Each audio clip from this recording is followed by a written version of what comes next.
नमस्कार मित्रांनो, सगळ्यांचं स्वागत. कारच्या किंवा बाईकच्या टायरमध्ये कुठली हवा भरायची? नॉर्मल हवा भरायची की नायट्रोजन भरायचा? हे तुमचं कन्फ्युजन असेल तर या व्हिडिओच्या शेवटपर्यंत ते पूर्णपणे दूर होईल. चला तर मग सुरू करूया. पहिल्यांदा आपण हे बघूया की टायरमध्ये नायट्रोजन भरण्याचे काय फायदे सांगितले जातात.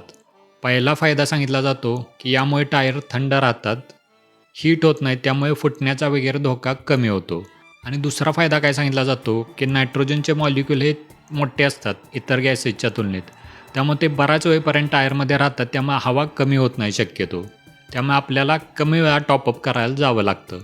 पण हे दोन मुद्दे असले तर ते पूर्णपणे सत्य नाहीत किंवा पूर्णपणे आपल्या उपयोगाचे नाही आहेत. कसे? चला बघूया. जो नायट्रोजन आपण भरतो पूर्णपणे 100% नायट्रोजन म्हणून, तो पूर्णपणे नसतो. त्यामध्ये पण थोडेफार इतर गॅसेस असतात, म्हणजे त्यामध्ये 90 ते 95%च नायट्रोजन असतो. जर आपण जाऊन त्यांना विचारलं, त्या भरणाऱ्याला, किती पर्सेंट नायट्रोजन आहे बाबा, किती पर्सेंट प्युअर नायट्रोजन आहे, तर तो सांगेल 90% आहे, 95% आहे, किंवा बऱ्याच जणांना ते माहीत पण नसतं, त्यामुळे ते अजून पण कमी असायची शक्यता असते.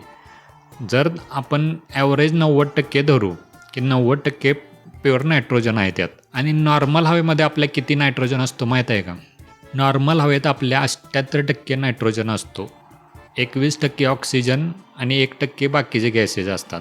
म्हणजे नॉर्मल हवेमध्ये 78% नायट्रोजन आणि नायट्रोजनच्या पंपावर 90% नायट्रोजन. त्यामुळे फक्त 10 ते 12%चाच फरक आहे. त्यामुळे जर आपण तापमानाचा विचार केला तर टायर टेम्परेचरमध्ये 1 ते 2 डिग्री सेल्सिअस इतकाच फरक पडतो, बाकी काही जास्त फरक पडत नाही. आणि दुसरा मुद्दा म्हणजे नायट्रोजन भरल्यावर आपल्याला कमी वेळा टॉपअप करायला लागतो. तर 12%चा फरक आहे फक्त. 12×96 आणि वर म्हणजे 9 वेळा. जर 10 वेळा आपण नॉर्मल हवा भरली तर नायट्रोजन आपल्याला 9 वेळा भरायला लागतो. फक्त 1 वेळाचाच फरक आहे. असा किती फरक पडणार आहे त्यानं? आणि त्यामुळे आपण काय करतो, त्यासाठी दुप्पट किंवा तिप्पट पैसे देतो. बऱ्याच वेळा तो नायट्रोजन पेट्रोल पंपाजवळ नसतो, त्यामुळे आपल्याला इतरत्र ठिकाणी जाऊन आपला वेळ लावून भरावा लागतो. ही पण गोष्ट आपण लक्षात ठेवली पाहिजे. एक साधा विचार आपण करूया. जर नायट्रोजन इतका महत्त्वाचा असता तर कंपनीनं आपल्या युजर मॅन्युअलमध्ये दिलं असतं. जसं कंपनी देते कुलंट हा वापरा किंवा इंजिन ऑइल या ग्रेडचं वापरा, 5W30 वापरा, 10W40 वापरा. तसं आपल्याला कंपनीनं पण सांगितलं असतं की टायरमध्ये नायट्रोजन प्रेफर करा म्हणून, नॉर्मल हवा प्रेफर करू नका. तर कंपनी असं देत नाही, कारण नॉर्मल हवा सफिशियंट असते. तर नायट्रोजनचा पाकच उपयोग नाही का? तर उपयोग असतो. कुठे कुठे असतो? ज्या हाय परफॉर्मन्स कारच्या रेसेस असतात, म्हणजे F1 म्हणा किंवा ड्रॅग रेसिंग म्हणा, जिथं एक एक मिलीसेकंदाचं महत्त्व असतं, ज्यामुळे टायर टेम्परेचरमुळे त्यामध्ये फरक पडू शकतो स्पीडमध्ये. तिथं याचा उपयोग होतो. म्हणजे जिथं तुमचं स्पीड 250+ 300+ km/h जाणार आहे, तिथं या नायट्रोजनचा उपयोग होतो. तिथं या मायन्यूट टेम्परेचर व्हेरिएशनचा फरक पडतो. आपल्या रोजच्या जीवनात आपण जातो का 250-300 किलोमीटर, त्यामुळे याचा आपल्याला काहीसुद्धा उपयोग होत नाही नायट्रोजनचा. आणि दुसरा उपयोग म्हणजे विमानाच्या टायरमध्ये याचा होतो. म्हणजे नायट्रोजन हा गॅस न्यूट्रल समजला जातो, त्याच्यावर टेम्परेचर व्हेरिएशनचा फरक पडत नाही किंवा प्रेशर व्हेरिएशनचा पण जास्त फरक पडत नाही. विमान कसं लँडिंग करताना, म्हणजे उतरताना विमान प्रचंड त्याच्यावर टायरवर दबाव येतो आणि त्यामुळे टेम्परेचर पण घर्षणामुळे प्रचंड वाढतं त्याचं. याला ते विथस्टँड झालं पाहिजे, म्हणजे टायरनं ते प्रेशर आणि हाय टेम्परेचर झेललं पाहिजे. त्याचबरोबर ज्यावेळी ते वरती आकाशात जातं त्यावेळी ते टेम्परेचर सडन त्याचं कमी होतं, म्हणजे मायनसमध्ये जातं बऱ्याच वेळी. म्हणजे वरच्या आकाशातले मायनस टेम्परेचर आणि खालचे जमिनीवरचे प्रचंड प्रेशर आणि हाय टेम्परेचर, या दोन्हीला टायर तो तग धरून राहायला पाहिजे. यासाठी त्यामध्ये नायट्रोजन वापरला जातो. पण हे लक्षात ठेवण्यासारखी गोष्ट आहे की त्यासाठी ते टायर पण स्पेशली डिझाईन केलेले असतात, या सगळ्या एक्स्ट्रीम सिच्युएशनला झेलण्यासाठी. आपल्या नॉर्मल आयुष्यात आपली काही गाडी एवढी शेकडो टनाची नसते. आणि त्याचबरोबर आपलं पहिलं उदाहरण सांगितलं ते F1 रेसिंगसारखं आपण 250-300 किलोमीटर स्पीडनं जाणार नसतो. त्यामुळे आपल्याला त्यात नायट्रोजनचा उपयोग शून्य आहे तसा खरा म्हणजे. तर नायट्रोजनचा उपयोग पूर्णच नाही का? नाही, तर काय काय ठिकाणी होऊ शकतो. जर आपण लाँग ट्रिपला जाणार असू, 500, 1000, 1200 किलोमीटरची आपली राऊंड ट्रिप होणार असेल एखादी, तर आपण नायट्रोजन भरून जाऊ शकतो, कारण तेवढंच आपल्याला एखाद्या वेळेस कमी हवा भरायला चेक करायला लागू शकते. किंवा ज्यांचं रनिंग रोज 250-300 किलोमीटरपेक्षा जास्त आहेत, म्हणजे शक्यतो कॅबवाले म्हणा, टॅक्सी सर्व्हिस, ते नायट्रोजन भरू शकतात. पण ते आधीच प्राईस सेन्सिटिव्ह असतात, CNG भरत असतात तेच. त्यामुळे एखाद्या वेळेला त्यांना हवा टॉपअप करायला किती वेळ लागणार आहे? आणि दुप्पट तिप्पट हवा भरून थोडीच ते भरणार आहेत नायट्रोजन. त्यामुळे त्यांना पण त्याचा काही नायट्रोजनचा उपयोग नाही. बरेच जण यासाठी पण नायट्रोजन भरतात की नॉर्मल हवेसाठी जास्त गर्दी किंवा रांग असते आणि नायट्रोजनकडे कमी रांग असते किंवा एकाच दुसराच असते.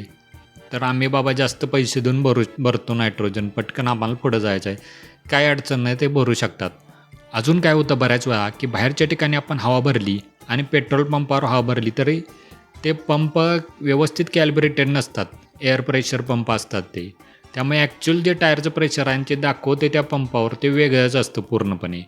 शिवाय त्या प्रेशर गेजची नोझल पण खराब झाल्याची शक्यता असते. म्हणजे काय, त्याच पंपातून मोटरसायकलमध्ये हवा भरणार, ट्रॅक्टरमध्ये भरणार, कारमध्ये भरणार, ट्रकमध्ये भरणार. त्यामुळे ते नोझल पण खराब झाल्याची शक्यता असते. त्यामुळे पण प्रेशर रिडिंग व्यवस्थित दाखवत नाही.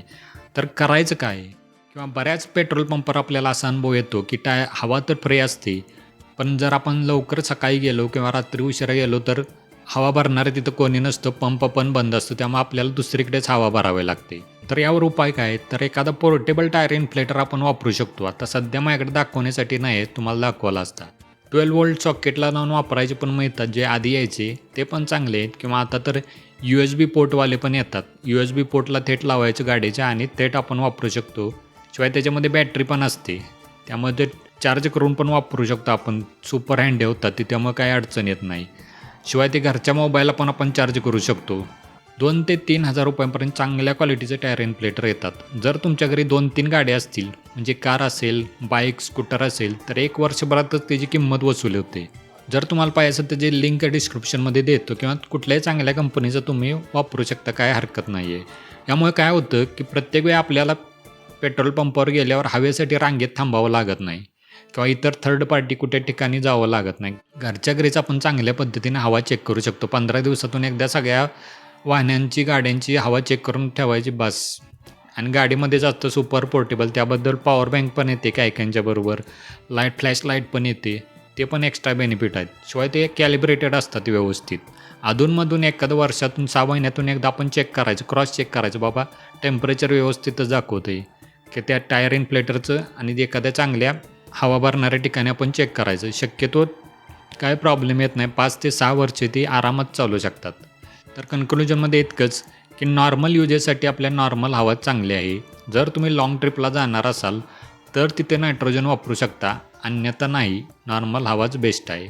आजच्या व्हिडिओमध्ये इतकंच. व्हिडिओ आवडला असेल तर लाईक जरूर करा किंवा हाईप पण करू शकता तुम्ही व्हिडिओला.